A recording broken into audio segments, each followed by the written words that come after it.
2026 is going to be an awesome year. We got some pretty cool stuff coming up. First off, we got Foundations of Recovery. This is our flagship program. We're starting it in January. This is for anyone, man, woman, or couple who wants to come and reclaim their heart from shame, trauma, and betrayal. We start off with an education on all sorts of principles, give you the common language. We feed you from a fire hose in terms of all things recovery. It is such a great start to recovery. And we get at the roots of things, Tyler. This isn't like any other program. Like, this is our healing journey in process, and Foundations is where we begin. If you look at the value that you're getting there to kick off a good recovery with all of the right education, all of the right language, and a team to get you started while also being directed by Brandon and myself through the whole process, what a deal. So if you're interested, if you're struggling, if you've been wanting to do something for a long time, jump into this. This only comes around every so often, and we would love to have you there. Click the link in the description to sign up for it. And to make it even sweeter, we're also including a raffle for a free pass to the Radiant Dawn retreat. Anyone who signs up for Foundations will be added to the raffle for that free Radiant Dawn pass. If you're a man and you sign up for Foundations, your name still gets entered, and you can give that pass away if you win it to any woman that you want to. So what you're saying, Tyler, is if you sign up and participate in Foundations, you could possibly go to Radiant Dawn for free? That's exactly what I'm saying, which is crazy because Foundations by itself is already an insane value. Man, I sound so salesy. But it actually is awesome. So come to Foundations. And even if you don't come to Foundations, sign up for Radiant Dawn. It's beyond therapy, the best healing experiences that you can have. Click the link below and come join us. If my partner has intimacy anorexia, what do I do? Welcome to the Real Talk Recovery Podcast with the Therapy Brothers. We're brothers, we're therapists, and we know recovery. Bring your stories, your questions, your successes with real recovery.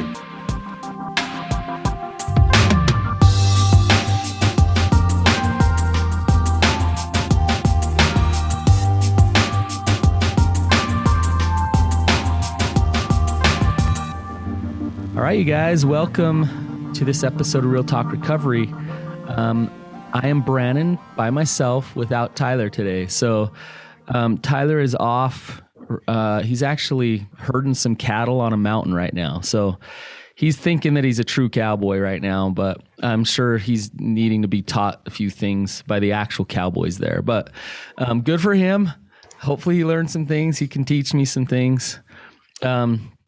Speaking of cowboys and just feeling wild at heart, and I want to mention our Rising Sun retreat. So it is selling out pretty fast. I think we mentioned it. It's been about a week or so that we opened it up, and I think we're halfway full already. So go to risingsun.com, and that's sun, SON.com, and you find us there and sign up. So last year we had a wait list. I think there's like 15 people who didn't get into it. So don't be one of those guys. If you wait too long, you won't be able to go. So get on it now. The sooner the better. Reserve your spot. And yeah, it's all inclusive: food, lodging, all the content and the experience of it. And so, in fact, our guest today, Crystal, she recently came to one of our retreats. So Crystal, welcome to the show. Thank you. It was an amazing retreat. Everyone should go. Awesome. Yeah, it was good having you there too, by the way. So this isn't Crystal's first time on the show, so welcome back. Thank you. And let's just dive right into it. So your question today, I could talk about for a long time, and we only have so much time. So let's dive right into it and just kind of tell me where the question's coming from and ask away. Okay. So when me and my boyfriend started dating about 6.5 years ago, we quickly went into like a very limited sex or sexless relationship, okay. Which has led to a lot of like self-blame and image issues on my part. When disclosure happened, I felt a huge amount of relief because I had like something to blame. And I started like having a lot of hope that like once the porn addiction got resolved, then he would desire me again. So started listening to podcasts, got into treatment, went to the Radiant Dawn retreat. And I think it was on this podcast where you guys talked about, with one of your guests, sexual anorexia. And when I had first listened to that podcast, I had tried to find like a really good definition with like characteristics and stuff like that somewhere on the internet to see if like we fit into that category. And I didn't feel like it actually, like the definitions I found, the characteristics weren't very helpful. But like as time passed, and especially after the conference, I started seeing things a little bit differently, and that it wasn't just the lack of sex. And so I tried looking into intimacy anorexia, and I found like a list of 11 characteristics from Dr. Doug Weiss. But before I went like too far down that rabbit hole, I wanted to talk to you guys. I trust you guys a lot. I really love Therapy Utah and Love Strong. And so I wanted to get your guys' perspective, see if those were good characteristics to kind of use to base it off of. And then also just like, what do I do with that information? Love it. Yeah. So I want to ask you, Crystal, as you've gone through those 11 characteristics, are those things that you're seeing in your relationship? Yeah. I would say like at a minimum, he'll hit 8 of the 11. Yeah. Wow. Okay. Yeah. So let me back up just a little bit and say just a couple things about intimacy anorexia. So the term intimacy anorexia really has been coined by Doug Weiss in Colorado. And, Patrick Carnes wrote a book called Sexual Anorexia. But in Carnes' book and in this diagnosis, so to speak, of sexual anorexia, he doesn't really get into the intimacy anorexia part of it. And but why I say the diagnosis, so to speak, of sexual anorexia is both sexual anorexia and intimacy anorexia technically aren't disorders that we as therapists can diagnose. So, and what I mean by that is there's just so little known or researched or done about it that it's not in our diagnostic criteria manuals, which, by the way, I sometimes don't really care about those things. And I could go off on that in another way. But my point being is this whole term and this whole thing, intimacy anorexia, is in its infancy when it comes to identifying it and calling it for what it is. Now, I've seen a ton of intimacy anorexia in my work, and I feel like I really have a good grasp on what it is and what a partner can start to do in order to deal with intimacy anorexia in their relationship. So let's go through some of these, Crystal, and if you want, I can also give a background as to what intimacy anorexia is and where it comes from, if that's helpful. I think that would be helpful. Okay, so let's start there, and then we'll get into what it is, and then we'll get into what the partner can do about it. Okay, so it's all trauma based, and that trauma leads to shame, and that shame leads to behaviors. So this is where it's really confusing for partners, is exactly what you described, Crystal, is they realize that there's a attachment problem in their relationship, that there's some feelings of loneliness, coldness, disconnect. You feel a little that the crazy making's going on. You just feel like what's wrong with this? And you start to internalize some things, like you said. And so then, you're trying to look for answers, and you find out, oh, he's got a porn problem. And you think, oh, that's the problem. No, that's the symptom. That's not the problem. And so you look at it, it's like, why would somebody with intimacy anorexia be drawn to porn? And Crystal, do you know why? There's no intimacy there. Yeah. And it's a really effective way to disconnect from reality. Exactly. So I can go be sexual and feel pleasure and get off and all those things without the work of a relationship and without the vulnerability of a relationship. So it's kind of the perfect drug for an intimacy anorexic. Is I can go feel those things without having to take those risks in a relationship. And so that's why we see sex addiction paired with intimacy anorexia all the time. They seem like they would like conflict with each other, but they actually pair with each other perfectly. Because we're all sexual beings, every human. So even somebody who doesn't want the vulnerability of sex still wants sex, right? And so what happens is there's this trauma, there's this self-rejection, and there's these deep, intense feelings of I'm not lovable as I am. And when those feelings are there, then getting in a relationship and being vulnerable is the last thing that person wants to do. And so intentionally and unintentionally, what they do is they start to gaslight and disconnect from their partner so that they can avoid those vulnerable, intimate interactions with their partner. And you can see, and you know, Crystal, as a partner, how it makes you feel crazy, right? So that's kind of what it is, what we're talking about here. Okay.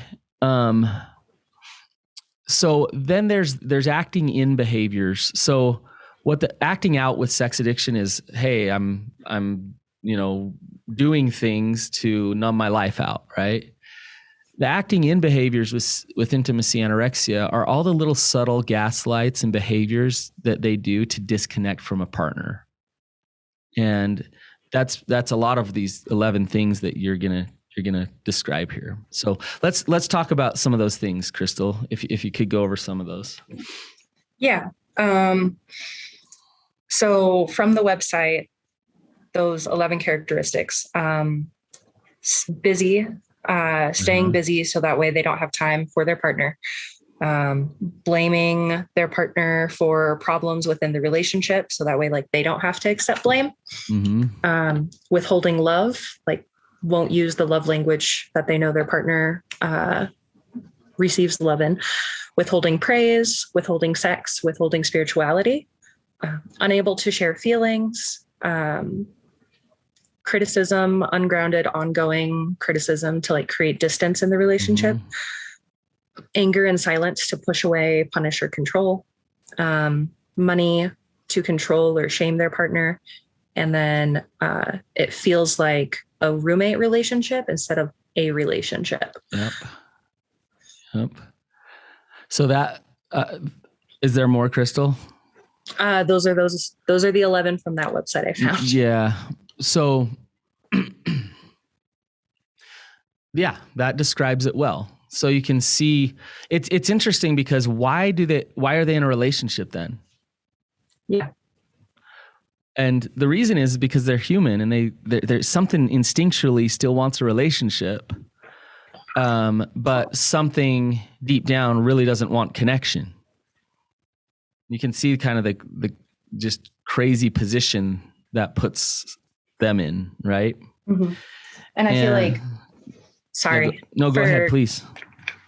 For my boyfriend, it definitely feels like he knows he wants it and he knows that he desires intimacy, but then like anything he could do for it, he's not doing. Yeah. It's too hard, too much work. Like why tread those waters when it's so scary and difficult? And so, okay. So I think we've kind of gotten an idea of what the problem is. And by the way, if we really look at the root of the problem is that shame that's telling him that he's not okay if he makes mistakes and he's not lovable. So the work that really needs to be done ultimately is not necessarily between the two of you, Crystal. Okay. Now there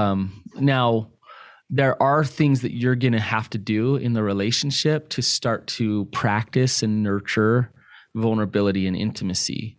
But if he's not doing the deep down work, then that stuff will just wreak havoc and be difficult and not do any good. So both need to happen. You understand what I'm saying? Mm-hmm.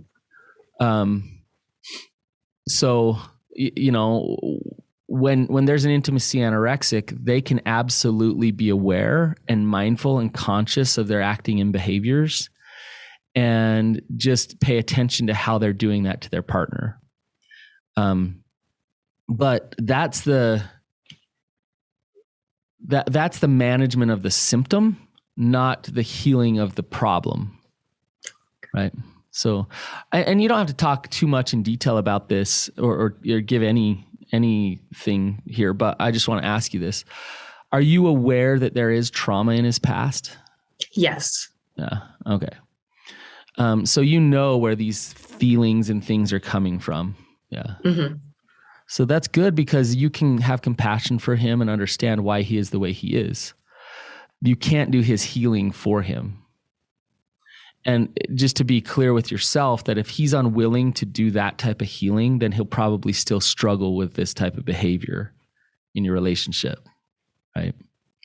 So I think that's one of the first things that you can do as a partner, is to be very real with yourself about something like that, right? Mm-hmm.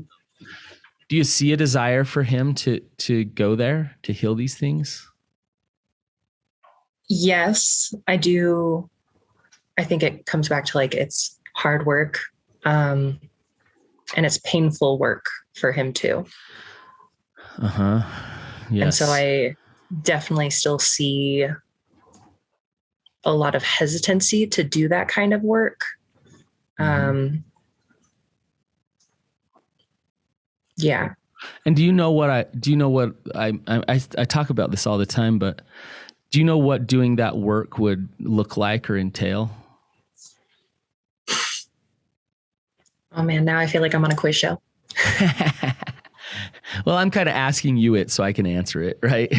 All right. Well, by all means. Yeah, I mean, it's his trauma work. So, it's not just talk therapy, but it's doing EMDR, ART, and I'm a big believer in plant medicine for trauma healing as well. So it's that type of work. It's communion with God. It's meditation, and just practicing surrender, and allowing yourself to let go of a lot of the pain that's inside of him. So it's that type of work that he needs to be doing, as well as being conscious of the behaviors and what it is, what the intimacy anorexia is. So that's what you want to see. You want to see that he might not even know about all that stuff that I just said, but if you were to mention it or whatever, would he run with it? Would he say, wow, I want to figure this out. I want to find answers. Or would he run the other way because he doesn't want to, right? And for you, Crystal, to be really honest with yourself about what you're observing and not live in denial about that. And you'd find yourself not wanting to talk to people like me that are saying, Crystal, look at this and be honest with yourself if you wanted to live in that denial. Does that make sense? Yeah. And I think for a long time, I definitely, probably until the conference, I was just kind of ignoring certain things. Because like I said, for a long time, I thought it was just the sexual anorexia, but it definitely goes deeper. And I couldn't see that until after that conference. Crystal, I don't use this word lightly, but I'm going to say it like this. If you're in a relationship with somebody with intimacy anorexia, and you're pretty darn certain that you are, and you don't see them willing to actually do their own work, you're choosing to be in an abusive relationship, in an emotionally abusive relationship.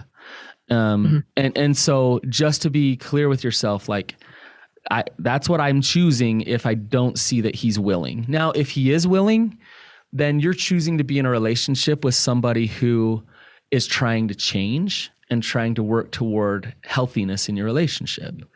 And maybe if you see that, although there's elements of emotional abuse going on, you can hang in there because that's meeting your boundary, because you're seeing a shift and you're seeing change, right? But I wouldn't encourage anybody to stay in a relationship with an intimacy anorexic who's unwilling to do their work. So, so I guess that's the first thing, is to just be real with yourself and clear with yourself. Okay. You also, I've seen this happen, Crystal, where, partners and even the intimacy anorexic themselves, every little thing that they do, they pin it on intimacy anorexia, and all they see in that person is their intimacy anorexia. So once you get that definition, once you get those things, it's like, oh, he smiled at me wrong. He turned his face. That must be him. And you want to be careful, because it's what's called your reticular activator. And what that is once you got that in your mind, then you'll notice that that's what it is all the time. Okay. So you want to be able to notice some of the other things that are going on in the relationship. Like when he's actually trying to connect to you, notice that. And notice that he is a human being that wants a relationship and wants connection, right?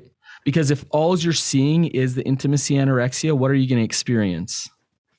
Just that, right? So you want to see the whole picture and not get tunnel vision and not make your whole relationship about that.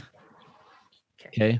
But so I'm kind of saying two things: be real with yourself that it's there, but also be like try to practice seeing everything and having that positive regard at the same time. Right. The next thing is to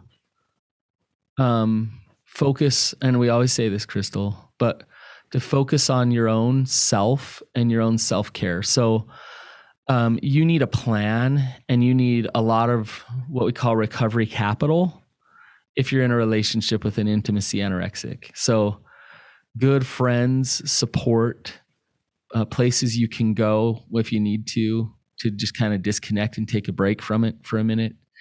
Some good just communication skills in terms of communicating your boundaries, right? And so a lot of the things that you're learning, that a lot of the work that you're doing is going to help you navigate this. Okay. How do you feel about that for yourself? Good. I mean, kind of good. I think it kind of stopped me from trying to get into a group and from getting into therapy, because I think a lot of the stories that are shared are the ones where partners are more like pressury. Like, I'm trying to say that I didn't know this, but I had a lot of shame before seeking recovery treatment. And even now I still do. So like it is going back to like the hard work that I need to do. And the reality that I need to see. So like I feel good and confident, but also anxious and nervous about how hard it might be. Is there any part of you that wonders, if I get really, really healthy, will I stay? Oh yeah, absolutely. Yeah. So you want to really challenge that, because think getting really, really healthy is not a bad thing. Right. And if it leads you to ending the relationship, you're getting really, really healthy. I would hope that you'd choose that anyways, that your healthiness and your just being fully you is the most important thing here.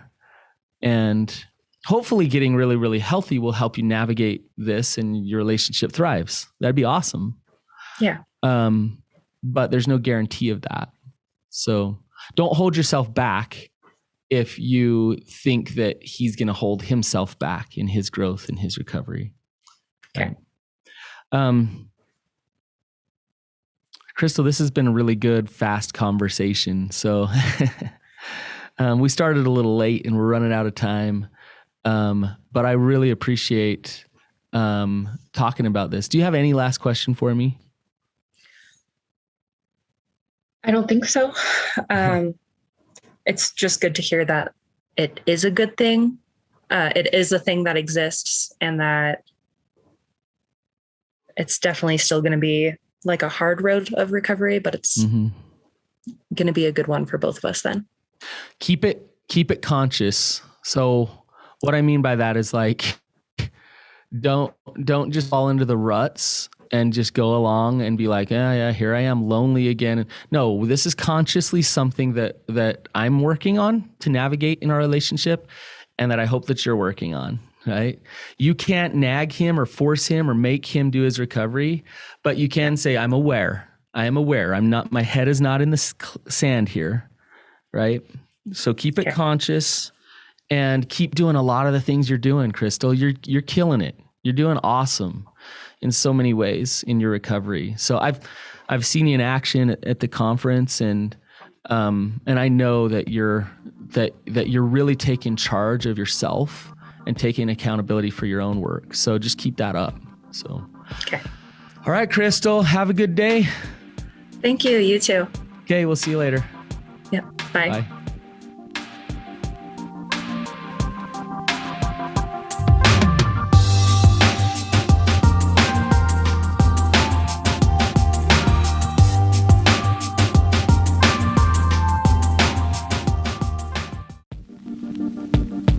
Hey, Brandon, what does the Rising Sun Retreat include? Well, not only is it your lodging, excellent food by a professional chef, brotherhood with a bunch of guys who are there to heal, but it's so much more. If you don't believe me, don't take my word for it. Listen to what they have to say. If I had a friend who was contemplating attending this conference, I would say do it. Sign up as soon as you can. Man, you got to do it. You got to do it. I'll be you guys' advertising arm, because I'm going to tell everybody I know about this conference. Oh man, I would say, again, I have nothing but positive things to say about it. So there's no reason not to come. Definitely attend. If you have the means, it would be a mistake not to come. Do it. You won't be disappointed. Well, I would say it takes a leap of faith to come to one of these things, because you're not going to know what it's going to be coming into it, and it's completely worth it. Just go for it. So I would tell that friend that he should definitely come. It is definitely worth the time, the effort, the money. If you have any thought whatsoever whether or not you should go, just go. Even after I signed up, I told my wife I didn't want to come the first day. I was like nervous as all get out. I knew it was going to be uncomfortable, everything about it. But I would look at that person and say, you will never regret. To help you to know how to find the joy that you're seeking in your life, to do this, take it seriously, and add it to your regimen moving forward. It has been powerful, just incredibly powerful. If you're interested in attending our next Rising Sun retreat, go to risingsun.org, risingsun.org, and check out more stories like this. Hurry up, because space is limited.